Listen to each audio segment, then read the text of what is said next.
On March 17, 2014, the GPM, or Global Precipitation Measurement mission's Core Observatory, flew over a rare late-season East Coast snowstorm. This was also one of the first major snowstorms observed by GPM shortly after it was launched on February 27, 2014. Shades of green to red are liquid precipitation. Cyan to purple are frozen precipitation. GPM is the first NASA satellite designed to measure the full range of light rain, heavy rain, and falling snow. Off the coasts of the Carolinas, the tops of the clouds are icy, reaching about 10 kilometers up into the atmosphere. Down at the surface, heavy rains fall in the Atlantic Ocean.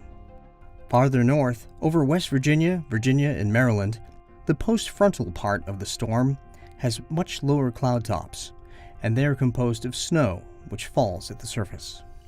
GPM's broader spectrum of precipitation data gives scientists a better estimate of water content and a new perspective on winter storms, particularly in the middle and high latitudes. In addition to its own data gathering, the GPM Core Observatory is the reference standard for the GPM constellation, a network of international partner satellites that detect falling rain and snow all over the globe every few hours. Here, the partner satellites crisscross the globe and observe the March 17th snowstorm.